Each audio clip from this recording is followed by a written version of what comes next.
Hey, what is going on, everybody out there? This is Jake James Lugo, senior editor here at thecoalition.com, and I got a quick, cool interview for you guys here on thecoalition.com and the Coalition website. I'm talking with Dimitri Clinton, who is one of the community specialists over at Bandai Namco. We're going to talk about Dragon Ball FighterZ today. So, Dimitri, thank you for chatting it up with me. How's everything going on your guys' end? Jake, my power level is over 9,000, and it is a pleasure to be here. Nice. That's how you start an interview. You see what I'm saying? Like, again, that's staying on brand, but that's knowing your brand right there. So, again, welcome. So let's talk a little bit about Dragon Ball FighterZ. The game came out not too long ago. We have a review over on the website. We gave it 86 out of 100. Tell me a little bit about the reception to Dragon Ball FighterZ since release. You know, it's been out for about a couple weeks now, correct? The reception has been mind-blowing. Wow, it is hard to talk this morning. The reception has been mind-blowing. It's doing really well out there. I'm sure people have seen the numbers. I'm not going to speak on those. If they want to find them, they are out there. But the critical reception and the fan reception has just been amazing, overwhelming, all those big words. It's been awesome to see like the Dragon Ball fans come out in full force, and the fighting game community as well. So yeah, just awesome. So tell me a little bit about the feedback or maybe some of the reception on social media that you guys have been getting from the fighting game community. Because obviously, Dragon Ball fans, we're crazy. We're going to gobble up anything that's Dragon Ball, especially if it's really good. But I'm curious to know about how the fighting game community and a lot of those competitive scene guys are really taking to Dragon Ball FighterZ. I've seen a couple videos passed around here and there on YouTube, as well as also on Twitter and Instagram. And it seems like they're really enjoying it. But how has it been from your guys' end? Like, what are you guys seeing right now? We're seeing a lot of great feedback. It's been getting good. Like, that's the beauty of Dragon Ball FighterZ. We're getting feedback from like the fighting game community, the casual, just the regular, people that want to just play the story mode community, and the Dragon Ball fans. So the feedback has been great. I know we've had some network issues, and we actually have been. We hear you guys. We hear the people that have been having those issues, and we are looking into them, and we are planning to get them fixed. It's something that might take a little bit of time, but we are working on it. Besides that, though, just from like the game plan standpoint, people are saying like this is the best Dragon Ball fighting game to date. Now, again, I want to speak on that because that was one of the things I mentioned in my review when I reviewed Dragon Ball FighterZ on the website. I think that you guys could have gone with a better developer or a better team over at Arc System Works, to develop a game based on the Dragon Ball IP. I mean, they make phenomenal fighters or just phenomenal games, like the Guilty Gear franchise, BlazBlue, etc. I mean, how did that relationship really come about? Or at least, what was it like at the beginning stages, maybe, when Dragon Ball FighterZ was really coming into its own? I think the way it came about was we saw what they did with Guilty Gear, and forgive me if I'm pronouncing it wrong. Is it Xrd? Yeah, Xrd, yeah.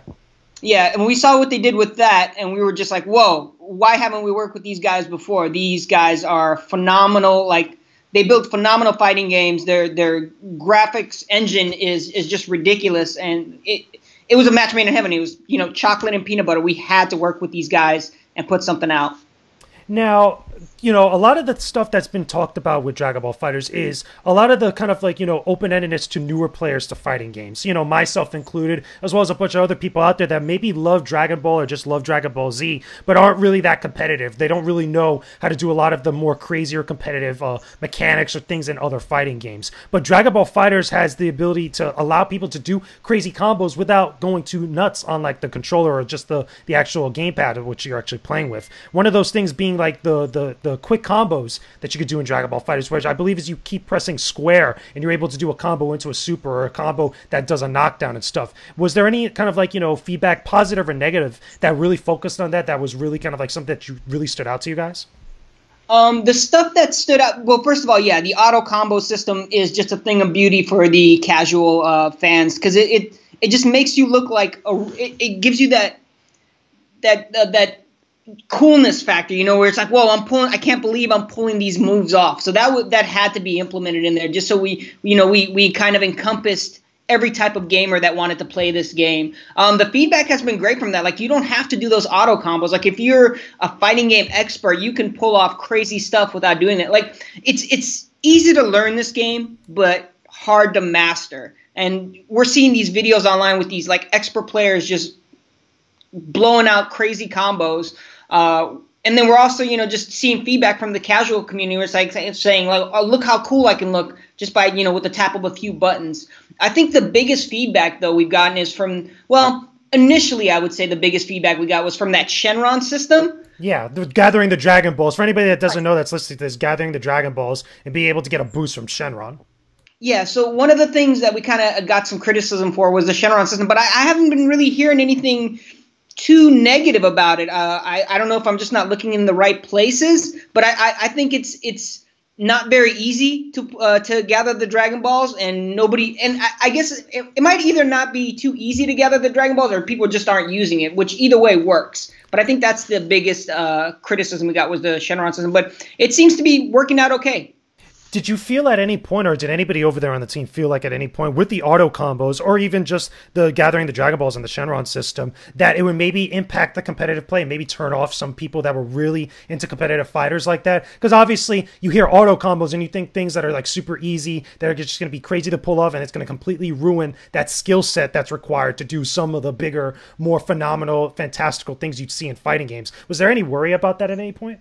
There definitely was worry in the beginning. We were thinking, oh man, this is, this might cause an issue. But seeing after we had several of the open betas, our fears were kind of alleviated. Like it wasn't being misused. Everybody knew how to play. And then the auto combos, like I said, it all goes back to like, if you want to use them, they're there. If not, you don't have to. And if you don't use them, and if you're more of a pro player, you're not really going to end up using them. You're kind of going to figure out your own combos in the game.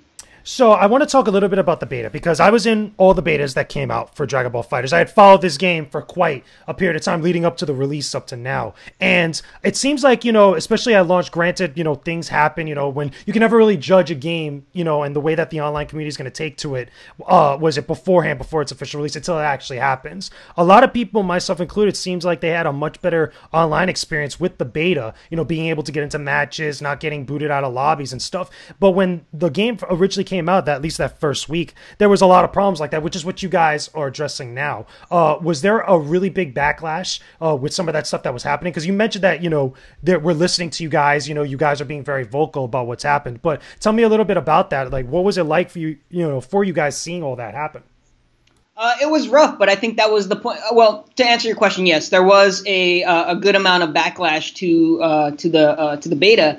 To both of the betas, in fact, from, on Xbox One and on PS4, both sides, having their own kind of different types of issues, but also really similar. So there was some backlash to that. We talked about it, but that's the point of a beta, is to go in there and see what's broken and see how we can fix it. Definitely. So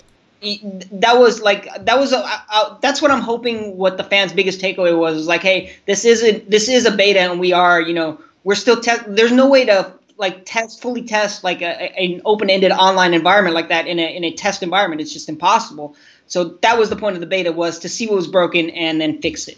Yeah, so now I want to talk a little bit about some of the content in Dragon Ball FighterZ. I want to talk about, obviously, Android 21, new character, has a little bit of everything implemented into her from various different parts of the series, but she comes into her own. She's got her own personality, got her own type of moveset, etc. But one of the things that I think is also interesting is that this type of story that you play through in the story mode for Dragon Ball FighterZ takes place after most of the sagas that have already happened. But there's a lot of fan service that's littered throughout the entirety of the game. Can you tell me a little bit about like some of the reception online to some of like the more cooler, like, wink wink nod nod type of moments that people have been discovering while playing the game? Sure, without spoiling too much, of course. The fan service was definitely played a pivotal role in developing the story of the game. We didn't want to go with that, that same. Everybody knows the Dragon Ball story. Raditz comes down, Goku fights Raditz. Yada, yada, yada. We know the sagas. Right. We know all the sagas. We know how it plays through Dragon Ball Z. So we wanted to kind of stay away from that and kind of build on its own thing, all the while incorporating the player element, like you as yourself, being in the game, and Goku talking to you and other characters talking to you. We wanted you to be a part of that experience. Now, one of the criticisms I think I myself had, as well as a few others had, was about the story mode, was about how, it's done in these different arcs. For anybody that's picked up the game or is picking up the game, the story mode has 3 different arcs. And one of the things that I thought was like a standout was that sometimes the arcs kind of tend to contradict themselves. Why was it there a choice, or at least maybe why was there some decision made to just kind of, focus on one story but have it on different perspectives, rather than just one overarching story, whether you flip-flop from the different perspectives, as opposed to just doing each separate one like that? I think the choice there was to get the perspective from different characters. So whether you're playing as the hero arc where you're playing as Goku, or the villain arc where you're playing as certain other villains. Like I said, I don't want to spoil too much. We wanted the player to have different perspective with different characters. That's why instead of just having one arc all the way across, we wanted 3 separate ones. Did it work out? That's dependent on your view of the story mode. Some people liked it, some people didn't. I know with a lot of fighting game story modes kind of take a backseat to when you kind of just play it just to get the training in and just to learn the game and then go straight into the arcade. With ours, I felt there was a pretty decent, even like there were some parts in there that were pretty cool. It wasn't the greatest story, but I thought we did a good job with it. So going back to Android 21, what do you think is going to be the 1 or 2 things that people are going to really gravitate to her for? I mean, obviously, some people say she looks like Majin Buu or looks like one of the Majin characters, that does different stuff with the Red Ribbon Army. There's a number of different reasons out there, especially Dragon Ball fans have one opinion or another. What do you feel like is the one thing that people are going to gravitate to her for? I think it's her... First, once you get a hold of her and you play as her, I think it's her moveset and the way she plays. She's a totally different character than all the other characters. But I think initially it's the design of her. She's got this really unique design that she doesn't look like a Dragon Ball character per se. She's got her own look to it. She doesn't look like an android. She doesn't look familiar. Right, yeah. She seems kind of out of place, and that makes her unique. So... I also want to know about this because I feel like this is also something that's come up in discussion. There's obviously a bunch of other popular characters in the Dragon Ball universe. There's way too many characters to fit in just to one game.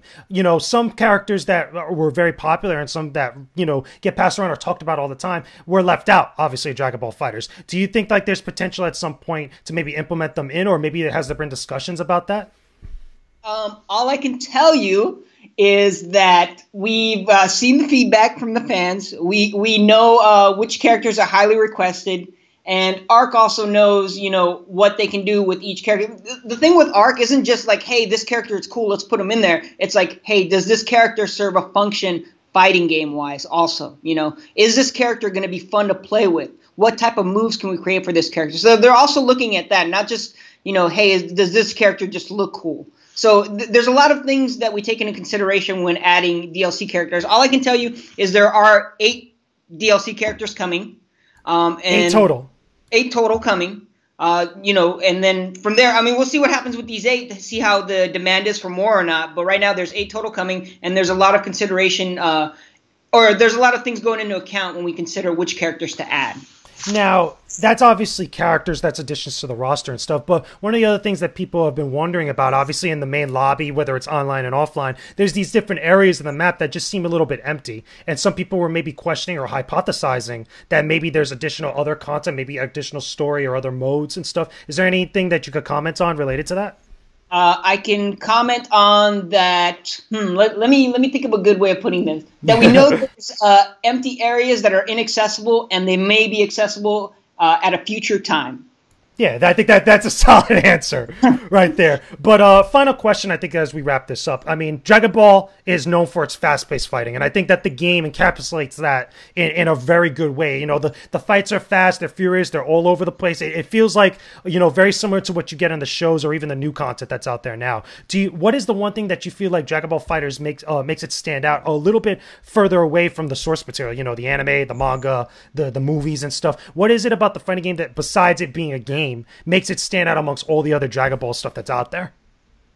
This might contradict your question a little bit, but I feel like what it does is it makes you feel like you're playing the anime. I think this is the game that fans have wanted when they first saw Dragon Ball Z. When they came home from school and they saw Goku taking on, all these different villains and just going through the story arc and wishing they could have control of that. I think this is the antithesis to all that. This is all of it coming together, and it's like with the technology we have now and the graphics that Arc is capable of, we can make games look like even better than the anime. So I think that's what it is. It's like you're playing the anime now.